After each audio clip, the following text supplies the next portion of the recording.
Man, you need to buy yourself a gun. What? Gun. What? Like a handgun. For personal protection. If somebody tries to mug you. What? What if your government tries to throw you in a can? What? You're gonna want a shotgun. Oh. What? One automatic rifle. And a lot of ammo. Gun? Yeah, gun. We're all set to riot. Buy a gun before you lose your Second Amendment. Buy a gun. They'll burn you out like a Waco. They'll stick your ass in a camp. 10-footed cops in riot gear, gonna kick your ass and laugh. The revolution is on its way. Better lock and load your AK. Buy a gun, buy a gun, buy a gun, buy a gun, buy a gun, buy a gun, buy a gun before you wish you bought a gun. Buy a gun, buy a gun, buy a gun, buy a gun, buy a gun before you wish you bought a gun.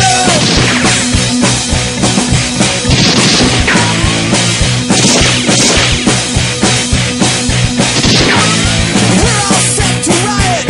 Buy a gun before you lose your Second Amendment. Buy a gun. They gave your money to the banksters. They stole your pension funds.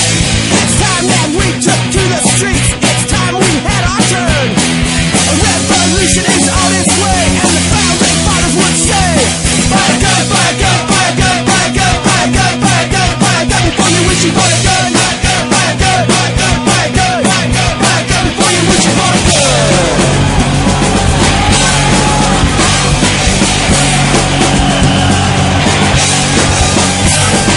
Riot in the streets. Revolution's not clean and neat. You gotta riot in the streets. Revolution's not clean and neat. You gotta drag them through the streets. Ladies and gentlemen, thank you. This is PrimerTime Live on UCY.TV. My name is Michael. Hey, and I'm Dan. How you doing, Michael? Not too bad, Dan. How's your life going for you? Going good. We got some good weather. Got some target practice in. I got a How little about bit you? of that done as well. Hey, we got a couple of special people with us tonight. We got Nick with us, correct? That's right. We got Howell as well. Hal, Nick, how you guys doing? You with us? Yeah, how you doing, Dan, Michael? I'm doing good out here. Cool. Hal, you here? I don't guess Hal's with us right yet. Okay. He should be here shortly. So you got to do some target practice this weekend, Michael? I did. I got to shoot a little bit. Friends of mine and I went out and we went to our local spot that we shoot at, and got to shoot for a good couple hours. Not as many rounds as we normally did, but we. Hal, you here? I'm getting some feedback there. You? Okay. He should be here shortly. So you got to do some target practice this weekend, Michael? I did. I got to shoot a little bit. Friends of mine and I went out and went to our local spot that we shoot at, and got to shoot for a good couple hours. Not as many rounds as we normally did, but we. Yeah, it sounds like we got some bad feedback going on there. I don't know what's going on there. All right, so got to shoot a little bit. We shot some 9mm, shot some 22, and got to shoot some rifles for a little while.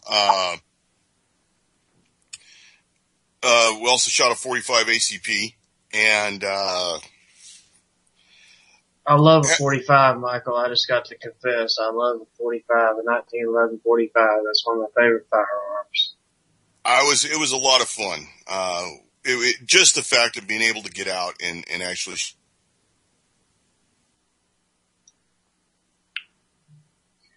Did Michael drop? Sounds like it. How you doing, Nick? Are you with us? Yeah, I'm with you guys. I can hear you perfectly well. Oh, okay. We're having some difficulties, of course. Yeah, it happens. So yeah, unfortunately the weather here in South Korea has not been cooperating. We actually had snow 3 days ago. Really? So, it's, So no chance to shoot. I guess anytime you're not shooting in South Korea, that's probably a pretty good thing for you.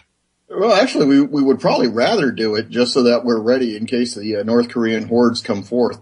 But it's weather. We still run a range, but like I said, the weather hasn't been cooperating, and I think most of the time the soldiers out here, they're going out and they're firing later in the evenings and in the late afternoons.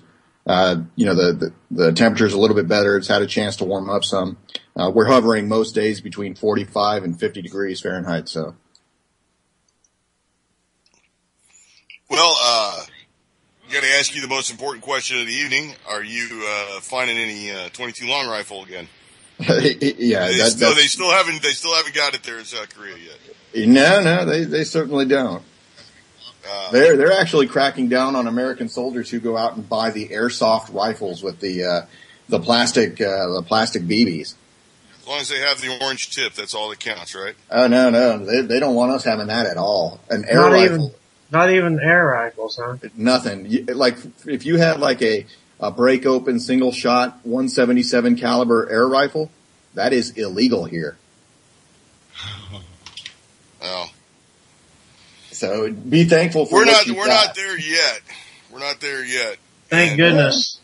You went to a gun show, didn't you, Michael, this weekend? I did. Is that correct? I got to go. Went to one that was put on by Liberty Gun Shows. I believe they're based out of North Texas somewhere, and it was a much smaller gun show than normally would go on. It was in a smaller town. It had, I would say, about 100 tables. How many had firearms on the table? I would say of the 100 tables that had firearms, there were probably 20 different dealers there, and I would say 8 of the dealers had firearms. Really? Yeah. So they're selling junk. So, does it cost to get in? It was $7. It was a little bit more than the last show I'd gone to. Last show I went to was $5. This one was $7 to get in. It was kind of interesting. There was no police protection at this one. Every gun show I've been to before usually has a cop, several cops, and sheriff, and anybody with a badge and a gun is there. Yeah, no cops there? Yeah. We didn't see any. Now, we were the first ones through the door on Sunday, and it was kind of slow. We spent about an hour there, went through it fairly well, maybe a little bit longer than an hour. The beef jerky guy was there, but he hadn't set up yet, which is really that was the highlight of that show. Prices were quite high. AR-15s were running in the $1,200 range. Ammunition was quite expensive. I would say 4 times what I'm used to paying for anything else. And as we walked in, the guy who had the table that was near the entrance, which is usually somebody who's connected with the show, he immediately hit on me and was telling me about the Russian boycott and banning of the ammo, which we all know has not been proven anywhere and is just another scam tactic to get people to pay more. Just another bit of fear porn. Yeah, that's it wasn't going to be available anymore. Is that's a reason? That's their justification for jumping the price double or whatever. I believe the justification is that people will pay it. Well, that's actually kind of interesting that you bring that up, Michael, considering, if they raise prices, people will pay it. You can find an AR brand new for between $600 and $800, depending upon what type of bells and whistles you want on it. And these guys are going out and putting on a couple extra pieces of plastic and selling it for $1,200. That's insane. These were brand new rifles. I didn't see much used stuff in there. There weren't a whole lot of people walking around. I did not see any customers that were in the show with an AR-15 for sale. The AR-15s I did see were $1,200 to $2,400, which to me is outrageous. That is outrageous. Right now, you can put one together, an upper and a lower together yourself for probably $600 or $700 and have a really, really nice piece. Right. Yeah, definitely. This was appeared to be one of the more profit-oriented gun shows. It didn't. It wasn't looking out for the consumer as much. There were guys there that had items that, frankly, it's better than the sharp stick, but I would near call it crap. Okay, Hal, are you with us? I think so. Can you hear me? Yeah, we got Hal with us now. Great. Awesome. You know, I'm listening to what you guys are talking about, the ARs that we could get for $650 or so, and the nice ones that we could build ourselves. I think that most of the people couldn't build one. I mean, that's what YouTube is for, Dan. If you go on YouTube, Brownells makes a whole series of videos. There's people out there that don't know which end of the hammer actually works. Yeah, there's books that you can buy, but that's just like, we're handy at doing stuff like that. But I'll tell you what, there's a lot of people that if you were to give them all the parts and give them a video to put it together, I bet they couldn't do it. Oh, that's a sad state of affairs. Convenience sells. Convenience sells. That's why Nick, I think gun shows continue to have a place in society, other than the fact that it gets individuals, private owners together to, meet and greet and, have commerce. But it's the convenience factor. Yeah, we'll get back to gun shows in a minute, Michael. I'd like to talk about this for a second about about building an AR and on YouTube. Nick brings up a good point there. Anybody's got any intellect at all can put their own rifle together and learn how to do it on YouTube, basically. An AR-15 is a good rifle to build on your own. As a matter of fact, all you got to do is legally purchase the lower receiver part of it, and the rest of it you put together yourself. Yeah, I think the only tools you even really need, Dan, to build that and put it together are probably a good set of needle nose pliers, a torque wrench, a barrel wrench, and maybe a vice grip with a pair of lower blocks or upper receiver blocks, just to hold things in place. I mean, that's really all you need. So you're talking about inexpensive tools to put together a really quality rifle. But yeah, you don't got to break the bank on it. Most of the if you go out and hit most of the Midway USAs or something, you can find an AR-15 toolkit, and you can get the torque wrench and the actual barrel wrench. You can get that probably for between $35 and $50, shipped to your door. And then you can, just get the little, I think the most expensive parts are going to be the blocks that hold your lower receiver and your upper receiver, so that when you put it in a vise, you have a stable platform to turn that wrench on. Plus your ammo. What's the cost of ammo right now for, going for? I'm not even sure about, 223 or 5.56 for an AR-15 platform. What is the price of that ammo? Well, at the show, it was quite pricey. It was $10 a box for 5.56. It looked to be military surplus kind of stuff. It came in a brown box of 20.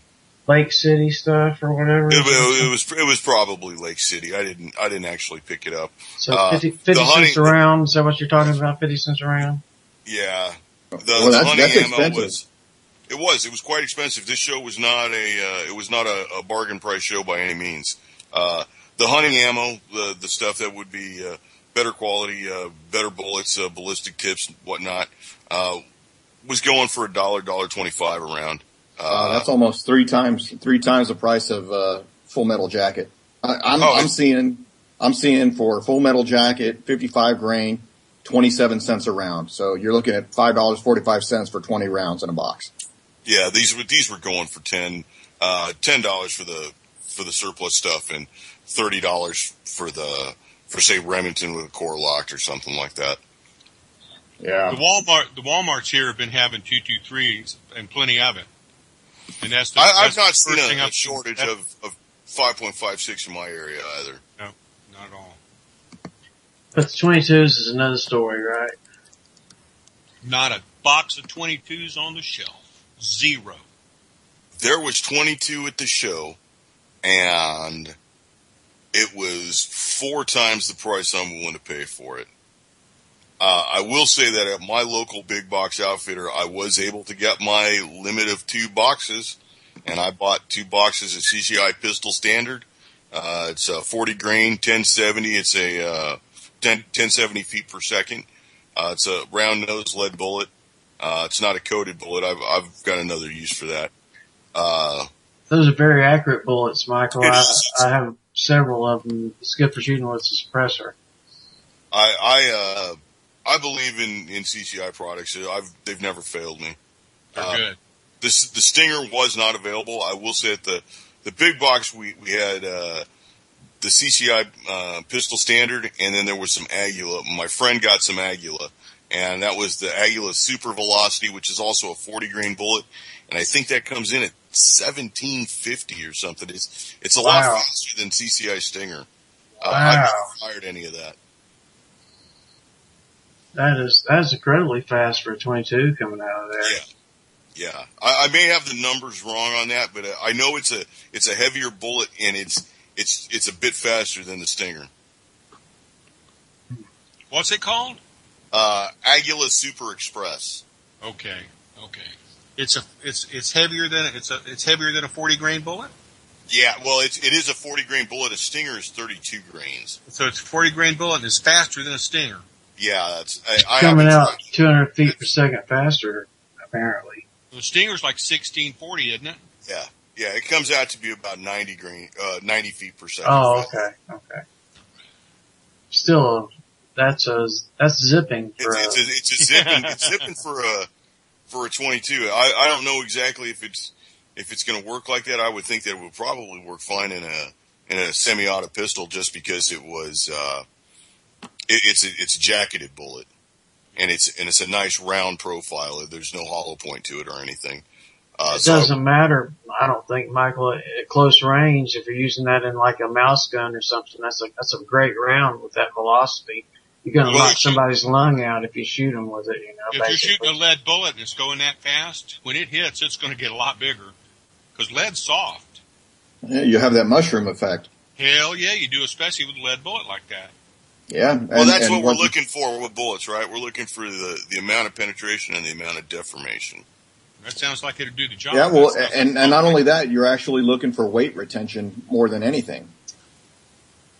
You want that bullet to carry every single bit of its mass once it hits the target, and you want it to retain that so that it dumps all that energy into whatever you're shooting. So, like, for example, if you're shooting your 223 at a small deer, or you're shooting it at a pig, you want that bullet to dump every bit of its energy into that animal. Just like on a person with the FMJ, that's going to pass right through. You're not going to get any ammo or any energy dump inside that target. FMJ being a full metal jacket, correct? Right, correct. What Nick's talking about there is why the copper bullets are so good. Those Barnes copper bullet, the Barnes Triple X, I think they call them. Yep. When you shoot that thing, you can shoot a deer with that, and a regular 308 rifle bullet would just usually go through. But you shoot one of those copper bullets, and it usually don't go through the animal. It works like a hydro brake, and all the shot goes right into the animal. The only bad part about that, if you're hunting with it, is all the meat that you mess up. Well, and it actually depends too, because you can really mitigate that just by shot placement, and that just comes with knowledge about, your game that you're going after.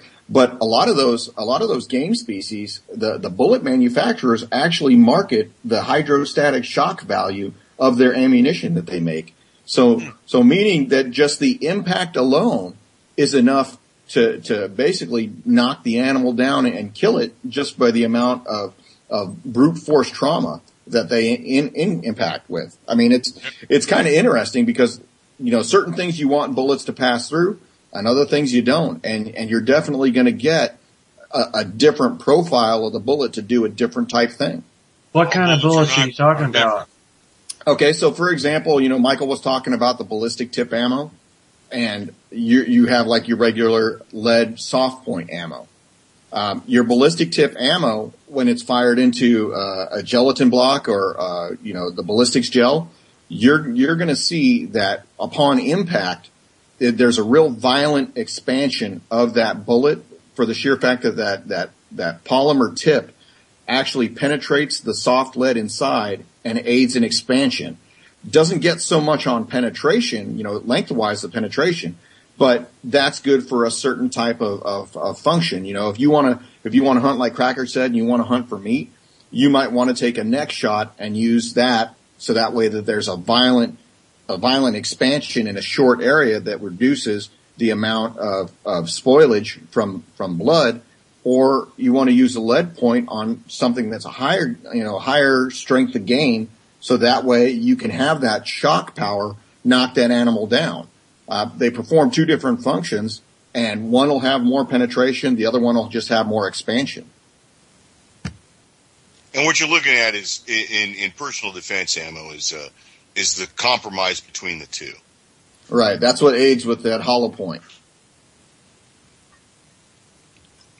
Well, that in the hollow point, that's relatively new technology within the last 20 years. The 38 Special has always been a round nose lead bullet, wad cutter. Those are particularly effective for defense. I know Howell enjoys 38 Special quite a bit. That brings us to our gun of the week, Michael, which is a revolver, Smith & Wesson 686 or a Model 66, what have you, which is a 38 Special round. Well, it also fires the 357. There are, like the Model 60, which is a smaller, J-frame pistol, has the, 5-shot capacity, and that's 38 only. Colt also has several 38 only pistols and 357 only, revolvers. I'm sorry, not 357 only, but 357 revolvers as well. But the 38 Special is quite an effective bullet. Yeah, that's, Cracker, I think don't you have a Diamondback Colt? Yeah, I got a Colt, 38 Colt Diamondback. You guys were talking about personal defense ammo. Usually for personal defense ammo, what we're going to be shooting at isn't going to be 100 yards away or 50 yards away. It's going to be close. So, bullet selection, that's you can, it's like wallpaper, for what if you're going to be shooting somebody inside your house or within 40 feet or 50 feet of you, I don't think the bullet's that big of a deal. The deal is if you hit them. And if you hit them, well then everything's going to be fine. I've shot all kinds of bullets, and I shoot a hollow point, or I shoot a jacketed hollow point, or I shoot a semi-wad colored lead bullet. And I'm telling you what, a semi-wad colored lead bullet that's a bad machine, man. That thing, when it hits, it's going to be as big as a 45 when you dig it out. So, you bring a good point there, Cracker, that most gunfights happen within 10 feet of you, or so to speak, whatever. So yep. It's placement of bullet. Gun control is bullet placement, in my opinion. Yep. That's the only meaning for gun control. Well, certainly, and you got to have the time on the range to make sure that you know where you're pointing is exactly where that bullet is going to go. That's exactly right. The more you shoot, the better you get. The better you get. The better you get. The better you get. It just works simple as that. That's the way it works. And that brings up a good point there, Michael. We need to talk about our four firearm safety rules. And the first one is you always every gun you think of it as loaded when it's handed to you. You treat it as if it's loaded. The second rule is you be aware of the muzzle direction, which way that gun is pointed. And the third rule is your target and what's around your target. And Michael, what's that fourth rule? Well, Dan, it's the most important rule in my mind. It's keep your booger hook off the switch. Telling you people, keep your finger off the trigger until you're ready to fire the weapon. Keep your finger outside the trigger guard. Use it, if you've got to grip the pistol, go ahead and point with your index finger, with your trigger finger. Point along the side of the weapon.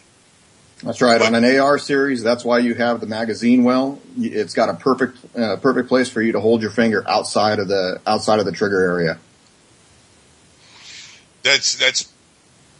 Weapons don't just discharge on their own. A firearm does not go off. A gun does not go off. It's not an accident. It's negligence. And the negligence is performed by somebody pulling the trigger when they shouldn't. And you cannot pull the trigger if your booger hook is not on the bang switch. Do not put your finger on the trigger until you're ready to fire. Let's not become part of the the statistics. I'll tell you something else that I do. Everybody doesn't do this, but I do it. When I go into the woods, my rifle's got a magazine in it, and I don't even chamber one till I see something to shoot. Yeah, That way, if you stumble and fall or whatever happens, it don't matter. And if I see something I'm going to shoot, how long does it take me to chamber around? By the time you blink your eye? That's a good way to carry. I agree with you, Al. That's a good way to carry. That's the way I've done it since I was a kid. Yeah, most places, if you're using bolt actions, they actually ask that you keep the action open until you get to your stand. That way that there's absolutely no chance of that happening.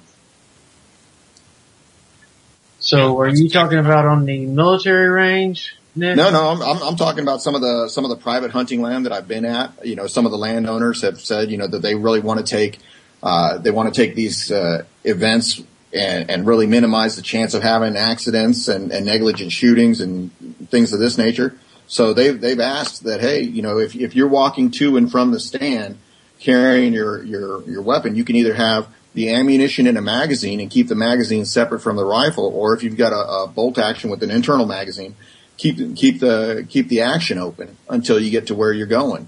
And that way you just have a smaller chance of having any kind of negligent discharge. No, hey, this is one instance where the ounce of prevention is worth more than a pound of cure.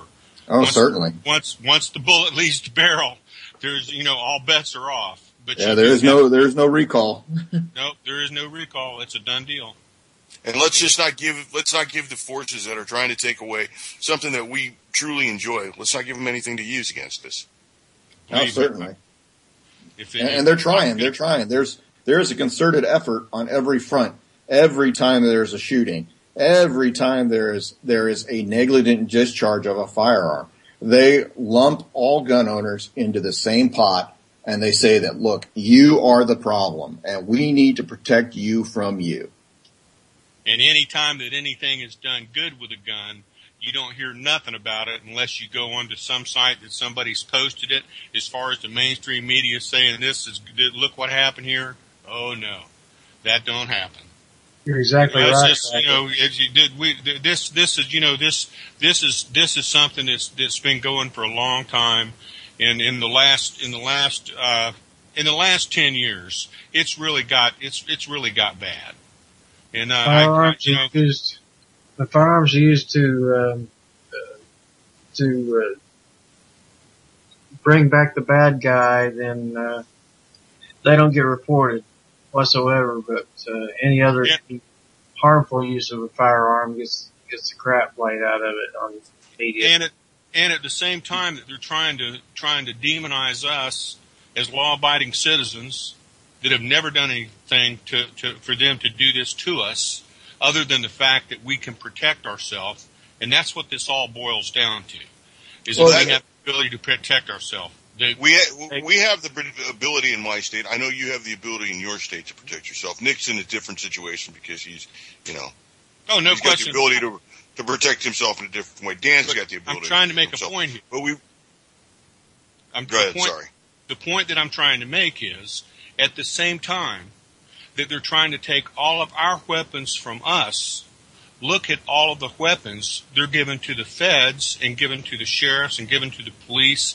Just look at how they're arming them up when they're trying to arm us down and trying to tell us they're doing that for our own good. That's insanity.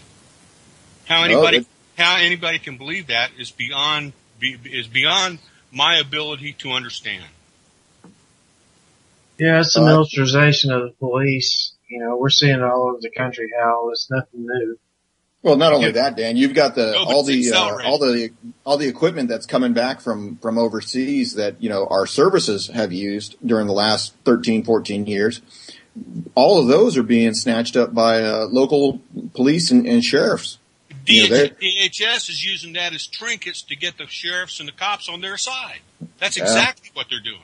They give them these very expensive vehicles for next to nothing. Is that right? $2,000 or $3,000 for a $550,000 vehicle. Now, does that sound like a good deal or what? I wonder if we could go buy one.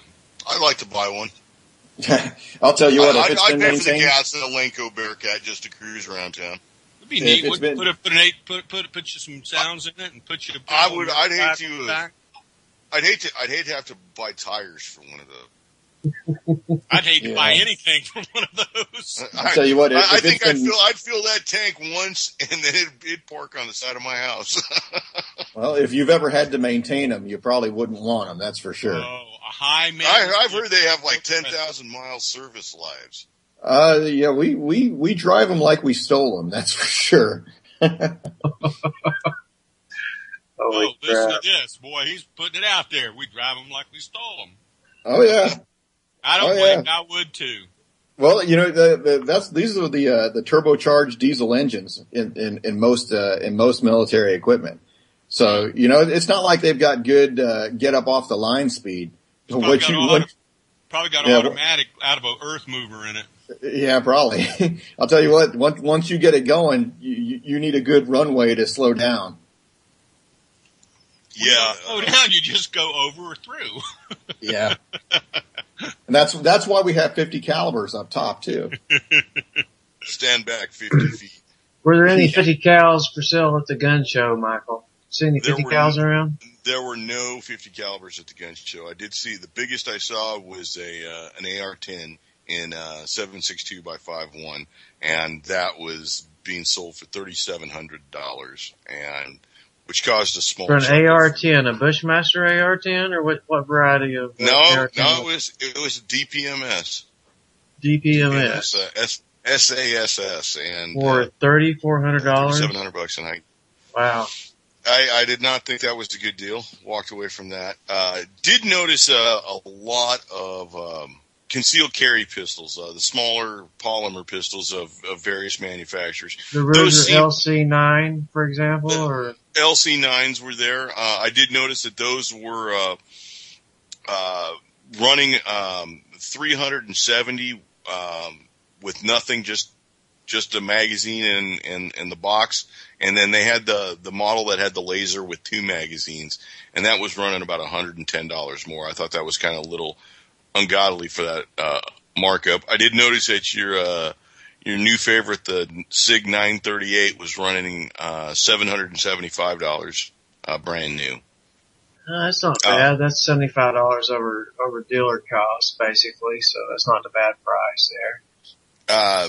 It did bring to mind, though, seeing the amount of concealed carry weapons, was California has recently had a landmark ruling that, well, it brings them in line with the rest of the country. And it's now basically it's a shall issue state, thanks to a ruling that happened in San Diego, California. And the San Diego Sheriff's Department, in the county where the ruling took place, has been swamped with applications. But the Sheriff's Department is not processing all the applications. They're only processing the applications that can show good need. Oh, the wheels of justice turn slow. Good need. And then good need to carry a firearm. Good need to carry a firearm. Right. That's right. Because even though the court ruling says that the right to be armed to defend yourself is an innate right, you still have to show good need to the Sheriff's Department, because State Attorney General Kamala Harris is appealing to the California Supreme Court for a ruling, and the Sheriff's Department's pretty sure they're going to get an overturning of this judgment. And well, let me tell you a little bit about Kamala Harris, Michael. Let me tell you a little bit about her. She is a former district attorney from San Francisco County, and she has moved up through the ranks in the California political circles as being a staunch anti-gun politician. She's certainly against the death penalty, and actually what rose her to prominence in California was a police officer who was shot in the Hunters Point district of San Francisco. It was a former Navy base, so Hal might know about it. Hunters Point's a pretty downtrodden area of San Francisco, and there was a police officer who was shot by a drug dealer. They had this person on video shooting the police officer and had a conviction lined up for him. and the attorney general decided that they were not going to seek the death penalty. So she's not endeared herself to law enforcement in the state. I'll tell you that much. But she is of the ilk who wants to remove any right you have to your firearm. She's working hand in hand with them right now, and that, whether she's endeared themselves or not, they all work to the same end. And when it comes to the Second Amendment, you're either with us or against us. And it's that simple. I mean, and you know what? I'm a one issue voter on that as well, Hal. I am. That's really all that. That's the only amendment that counts anymore. I'm so simple and such a plain man that I can understand what shall not be infringed actually means. Well, that's the only amendment that says that is expressly written in those 26 words or whatever it is. That's the only amendment that right is guaranteed. And could that be? And you wonder why that folks continually are trying to challenge that in the Supreme Court. We've got two states right now. After seeing how this government is, there's nothing to wonder. I mean, there's nothing to wonder about that. Well, think about it this way: in the rest of the Bill of Rights, what other amendment to the Constitution gives you the ability to have those other rights? None. But what your comment was that why are they doing this? Why they're doing this is because of the government, the federal government that we have right now. That's why they're doing this. They're not doing it for our safety. They're doing it for their safety. They're not doing it for our benefit. They're doing it for their benefit. And they're using our tax dollars to attack us with. And that's, there's nothing right about what we see going on now. There's nothing at all right about what we see going on in that arena right now. Absolutely not. Connecticut has just declared 96% of its residents to be felons, basically. They went to sleep one night. Ordinary citizens, and they woke up the following morning felons. Is that incredible or what? I mean, no, that's what we're up against. And it's getting ready to happen in other states. It's getting ready to happen in New York. It's a litmus test period. Well, not only that, you've got just like the prices for ammunition. It's a test to see how much people will take. Yeah, you've got entire states that have basically criminalized an entire class of gun owners. Well, you've got Maryland. It's bigger than just this. It's the same way that the price of gas went from being 88 cents, $1 a gallon for forever, to all right, let's kick it up to $2. All right, let's kick it up to $3. Let's kick it up to $4. People started screaming at $4. Let's back it off to $3. If you lived in Los Angeles, it was $7 a gallon. Oh, yeah. Wait a minute, Michael. You said like 96% of Connecticut gun owners are felons, or what? That's right. That's right. These are people that did not register their assault weapon, which is a little bit different than the assault rifle that we always hear about and know and love as the evil black rifle. This is a completely different class of everything. It's not only your rifle, which many of them are not the evil black rifle that you normally think of as an assault weapon, quote unquote, but it also penalizes people with shotguns and with pistols.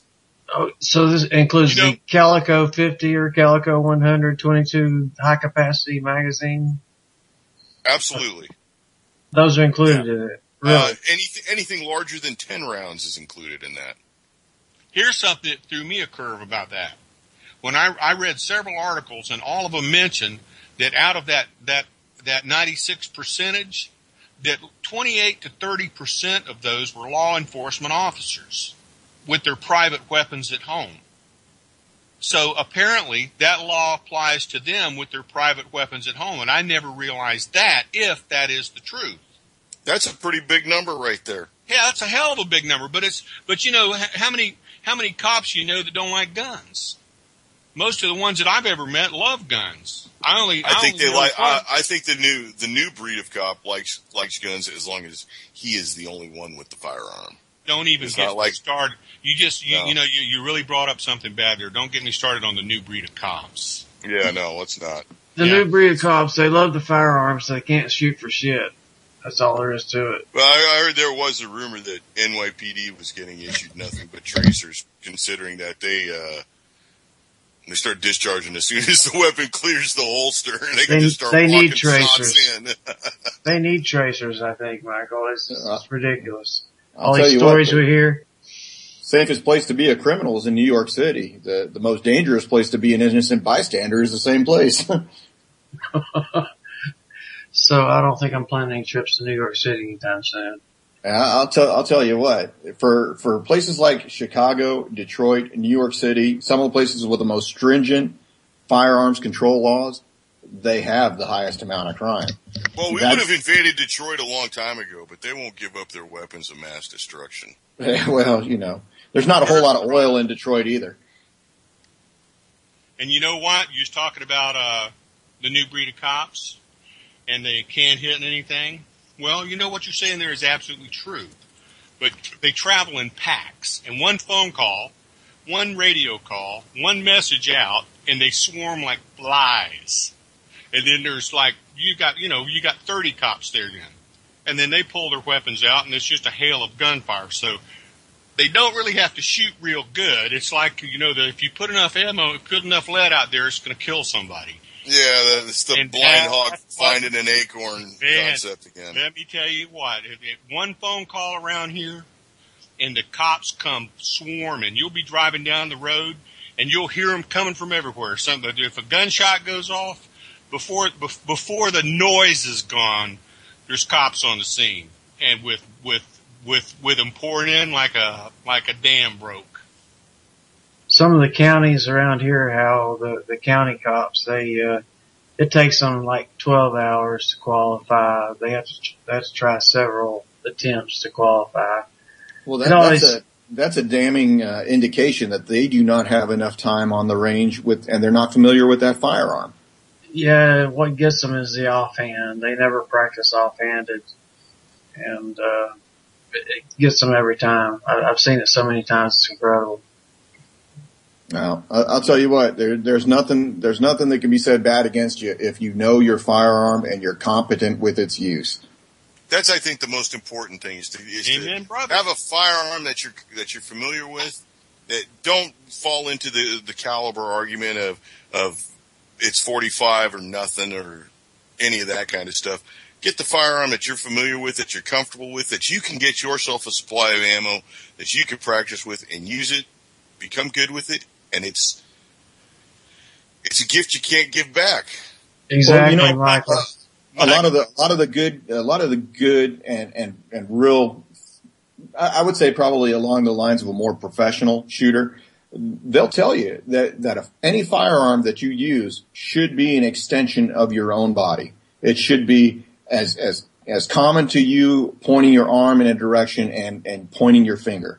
When you're competent with it and you've got the time with the individual firearm, you're going to be able to be the type of shooter who is able to identify a target, go through all the safety steps, engage your target, and whether it's a paper target, whether it's an animal, whether it's an intruder who's trying to do you harm. That's what it takes in order for you to be not only safe, but to be successful in whatever you're shooting at. Nick, and it gives you a really good feeling too, especially if you got a carry permit and all that to get proficient at a firearm and be able to hit what you're looking at. It's just such a great feeling to walk around armed and know that you can take care and protect citizens around you and stuff like that. It's, we look at how far technology in firearms and technology in optics and technology in bullets, technology in all of this, how much more accurate things are made. And then you go back to the early 1900s and you read stories about Annie Oakley. She was shooting absolute garbage as far as what we're talking about, accurate weapon, and she could hit anything. So like what Nick is saying, how good can you get with the weapon that you've got? Most weapons that we buy as modern people will outshoot us every single day. Without a doubt. Without a doubt. Absolutely, right out of the box. Oh man, right out of the box. And this is something that maybe I look at firearms from a different perspective. I mean, I enjoy them a lot, and I don't mind spending the money on them when it comes down time to it. But I don't want to spend money unnecessarily, and I don't necessarily need to spend the money on bling.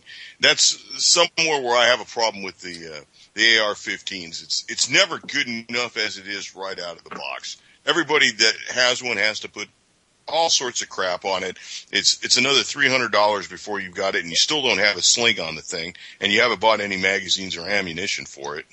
Well, and Michael, to me, it's the same mindset that goes with the guy who goes out and buys the Harley Davidson for $32,000 and then immediately dumps another $6,000 in chrome and wheels and engine upgrades. And it's like, why the hell didn't you buy a Honda?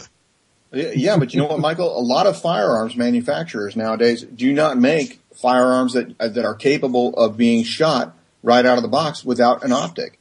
Without putting that stuff on. And why is that? Maybe because the consumer hasn't stepped up and said, I'm not buying your pile of junk because it's not usable out of the box. I'm going to buy your competitor's rifle that is usable out of the box. Right. I think and how many even bolt actions come with iron sights? Very few. Usually, all of them they're are drilled European and tapped. Yeah, unless it's coming from a European manufacturer. And usually an Eastern European manufacturer, someplace that's not, if suffering from I hate to say the Western disease of capitalism or consumerism. It's, I kind of have problems where everything that you buy, I mean, the weapons platform is expensive. I think we're talking about a CZ rifle, Michael. A CZ rifle is a great platform, and it's not that expensive. I love the CZ, and it competes in price with the American-made rifles. It may be just a little bit more, but it's ready to use right out of the box. They're great guns. I love them. Grab some ammo, and it's good to go. They certainly are, and the good thing about it is all of those CZ products, I can't think of one that doesn't come without iron sights. They all come straight from the manufacturer with iron sights. You can take it out of the box, you can put ammunition in it, and you can go ahead and hit to the range and start target shooting. And this isn't a relatively new concept. I mean, we all grew up with rifles with iron sights, and our forefathers fought in entire wars, conquered continents with rifles with iron sights. They didn't need the $39 plastic optics kit from China. The guy on top of the Texas Book Depository with a Grand 30-06 was shooting through 2-inch spaces and slats and hitting people in the head at 600 yards with a 30-06 and iron sights. Did you know that? I did not know he had iron sights. I didn't know he had an M1 Garand. And when he first started shooting, everybody up there thought there was 4 guys shooting off each corner. It was one guy, but he knew how to shoot his weapon. Well, you see that the iron sights are integral to the rifle. I just can't fathom not having it, and especially on a semi-automatic rifle. An AR-15 that comes with a flat top on it. Oh my God! Whatever, suckers. That's yours. Enjoy that one. Yeah, you need iron sights, backup iron sights at minimum on one of those flat top ARs. I love those brands. I guess I'm old school as hell because I tell you what, my 2 favorite big rifles is I would love to have an M1A. I'd like to have an M14, but that ain't gonna be happening. An M1A would be nice. And that Garand, it's big, it's heavy, it's bulky, and it is a killing machine. It's a very nice rifle. It's got a great sight picture on it. It's wonderful. Probably got the best sight picture of any rifle outside the M14. I think that's a 2 I name, man. I love those things. I love the Garand. I love the round, the 30-06 round in the Garand. It's a powerful round. You just feel like power when you're shooting that thing. It's a lot of fun. When it goes bang, something goes ouch. It makes big bang. That's I really didn't realize that he used iron sights. I would have thought he would have had some sort of scope or Everybody something. did. He did not have iron sights. and he could shoot. Well, but I mean, Wow. you gotta spend some time on the range to be that proficient. Not saying. I mean, anybody- it's horrible. We have to associate, such marksmanship with such tragedy. I mean, how would you take and try and impress that fact that iron sights and becoming familiar with your weapon, not relying on the electronic doodad of the week, is the more important part of shooting rather than, playing with the boys' Barbie. Well, take a look at it like this, Michael. Anything that takes battery can fail, right? So if you're talking about using an optic that requires some kind of image magnification with the aid of a battery or a red dot, you're already putting yourself at a disadvantage. But there are different types of scopes that are out there to aid, shooters that don't require a battery. And one of them that comes to mind is from a company called Trigicon. And Trigicon makes a couple of different types of optics that use fiber optics for them to illuminate their scope reticles. And I'm not anti-optics. I'm just anti putting something on the rifle for the sake of having to sell another product to make the rifle useful. Yeah, but if you That's got some my sucker, problem. if you got some sucker willing to buy it, then you know what? Hey, that's our system. Yeah.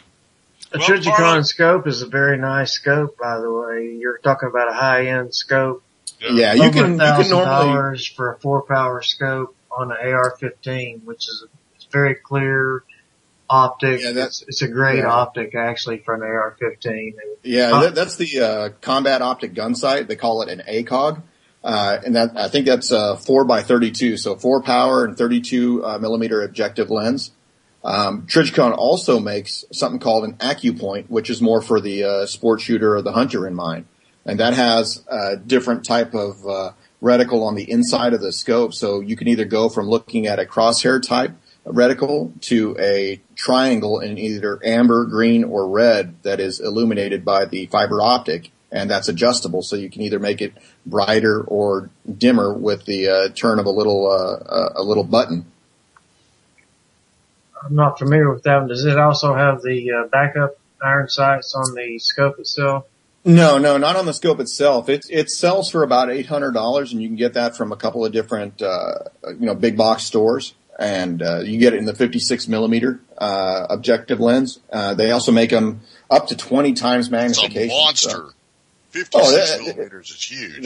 That is the standard in terms of hunting overseas. Now, I know guys in the States are they're always using the 3-9 by 40. That's the standard here, it seems. But the real difference is the amount of light that you're letting into your scope, and the bigger objective lens will let you do that, as well as have a wider field of view at the different levels of magnification. I got a 3x9 by 50 on mine. And that was the biggest. That was the biggest one that I could put on there. I had to literally take the iron sights off for it to really fit, and then I managed to get it back far enough so I could put the iron sights back on it. And if I take the scope off, I can still use the iron sights. But you're right. The bigger it is, the more light it lets in. Yeah, I've got a 52 millimeter. I'm getting ready to throw on that CZ, and the problem is I'm trying to find rings for it. I'm having a hard time finding rings that are tall enough to clear the front. That'll not necessarily clear the front sight, but because of the 52, it's a gigantic. That's exactly what I'm saying. Clears the barrel, keeps it up enough to where it's. Wait a minute. Is the tube 1 inch in diameter, Michael, or larger? No, it's a 30 millimeter tube. The body of the scope is a tube, and then that's very end, more the European standard right there. Right, it's a European scope. It's a European it's modeled after a European scope. It's actually not expensive, but it's nice. So can you buy scope rings that fit that thing? I can. They're just a little bit pricey right now, and I don't really want to spend $70 on scope rings. Well, I'll tell you what, I have a couple of higher end rifle scopes, and like Michael was saying, you do have to kind of search to find scopes that have the types of rings that'll allow them to clear the barrel of the action and then still be able to not be impacted by the front end of the action. But some of the other things that have been innovations, I guess you could say, in the last couple of years have been some of the higher end rifle manufacturers using scopes that are integrated on a rail system, so you don't have to use rings. Zeiss is one that comes to mind. You know, they're a very high end glass manufacturer, and they have integrated a rail system onto the bottom of their rifle scopes that basically you can take and attach that scope to that rail and then pop that rail on and off of the rifle, and it won't lose its zero. So it has like a clamp or a ratchet type system. Right. It's a clamp that attaches directly to the barrel instead of, you know, having to be on rings that you can loosen and reset or can be loosened while you're shooting. Oh, okay. It's to the barrel itself then. Right. So once that rifle scope is attached to the rail itself is what's attached to the barrel. So you have a good opportunity to have a nice sight picture that's consistent, and once you're zeroed, you always know where that bullet is going to go. You're dead on it then, yeah. Every time. Nice. Yeah, it is, and it's with a couple of different manufacturers. Unfortunately, a lot of them are European. They haven't really picked up on that here in the States yet. But you know, of course, it's the rail itself is not cheap. It's $245. You know, the scope is not cheap, but you get what you pay for. Do you want to spend the $100 for a Bushnell or a Barska scope that's really not going to do anything and is going to not survive the first impact with a drop? Or do you want to have something that's, you know, usable and you can go ahead and really hunt with it or target shoot and you don't have to be worried about, you know, losing the basic function of what was it designed for? I agree, Nick. It only costs a little bit more to go first class, and that's the only way to go when it comes to firearms. I think so. I think you're right, Dan. I think that not to take off that people have, you know, budgets and can afford certain things. But I think that if you're willing to spend the money and get a quality product, your overall experience is going to be that much better. I wholeheartedly agree with you, Nick. That's my opinion of it. But if you're on a budget, Michael, what do you suggest? Oh, budget minded. It depends on what you're looking for. I can't really make an informed decision on a budget minded hunting rifle. I really can't. Michael, None of those meet my needs in what I would consider my budget, just because of the extra stuff you're going to have to buy for it. Well, you know, home defense and personal defense is completely different. Well, let me offer something on the hunting rifle standpoint. You know, you got a lot of people that are going to these gun shows and may or may not be buying these ARs that are used or slightly used or however they're marketed. I think that when you come in terms with the bolt actions, it's a different situation altogether, because a lot of those bolt action guns are normally taken care of quite a bit better because they're easier to maintain. Well, absolutely, and they're not nearly used as much. Nobody takes out the 243 and 300 rounds of ammunition and goes out and pops them all off in the afternoon. Exactly, and not only that, if you are fortunate enough to have a larger retiree population in your area, you will certainly be able to find good deals on a rifle. So that's something that, you know, budget-minded consumers should take a look at. I still think the SKS is a good buy. What are they going for nowadays? Oh, I saw them at the show for $600, but that was completely overpriced. Right now, it looks like they're going anywhere for about $300 to $400. So that's my and that's regardless home self-defense. That's my choice right now, other than a shotgun. I think for my situation, a handgun is better for me within the confines of my home.